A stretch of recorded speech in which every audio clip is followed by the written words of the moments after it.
আগামী 19 তারিখ না বাইরে তাদের সম্মেলন ঢাকা সমাবেশ প্রতি ওয়ার্ডে প্রত্যেকটা ওয়ার্ডে সভাপতি সেক্রেটারি আছেন, খালি দেখে রাখবেন কেন যায়। ঢাকার রাজনৈতিক আঙিনায় এখন একটাই আলোচনার বিষয়, 19 জুলাইয়ের জামাতের মহাসমাবেশ। গাজীপুরের কাপাসিয়ায় এক বিএনপি নেতা প্রকাশ্যে হুমকি দিয়ে বলেছেন, কে কে সমাবেশে যাবে খালি দেখে রাখুন, পরে বুঝিয়ে দেব। এমন প্রকাশ্য হুমকির ঘটনায় রাজনৈতিক মহল ও সাধারণ মানুষের মধ্যে শঙ্কা বেড়েছে। বিশ্লেষকরা বলছেন, বিএনপির এ ধরনের দম্ভই শেষ পর্যন্ত তাদের রাজনীতিকে মাটিতে নামাবে। প্রশ্ন উঠছে, বিএনপি কি এখন আওয়ামী লীগের চেয়ে বেশি ক্ষমতাবান হয়ে উঠছে? সাম্প্রতিক সময়ে বিএনপি, ছাত্রদল, যুবদলের বিভিন্ন নেতা প্রকাশ্যে জামাতের সমাবেশ নিয়ে কটাক্ষ আর হুমকির সুর তুলছেন। অপরদিকে সামাজিক যোগাযোগ মাধ্যমে চলছে মিথ্যা তথ্যের বন্যা।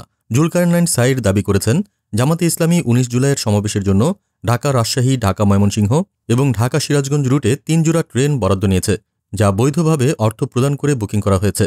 কিন্তু এই বৈধ তথ্যকেও বিকৃত করে ছড়ানো হচ্ছে বিভ্রান্তিমূলক প্রচারণা হিসেবে। আরও অবাক করা বিষয়, বিএনপির যুবদল সভাপতি আব্দুল মোনায়েম মোল্লা নিজেও এই বিভ্রান্তিমূলক পোস্টটি শেয়ার করেছেন। রাজনৈতিক বিশ্লেষকরা মনে করছেন, বিএনপির এই উদ্বেগের পেছনে রয়েছে এক গভীর ভীতি।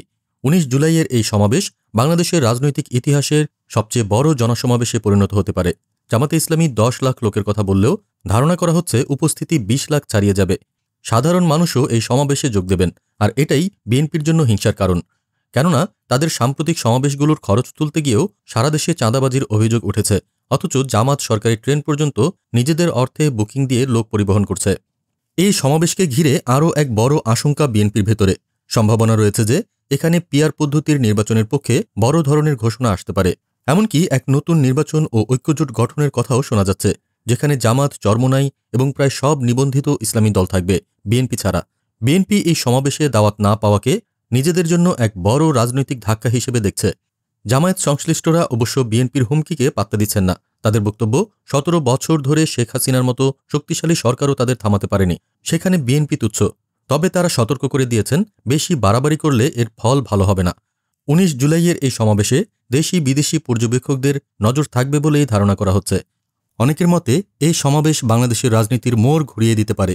প্রশ্ন রয়ে যায়, এই মহাসমাবেশ কি সত্যিই রাজনীতির গতিপথ পাল্টে দেবে, নাকি আরও বড় অস্থিরতার জন্ম দেবে? উত্তর মিলবে সময়ের অপেক্ষায়।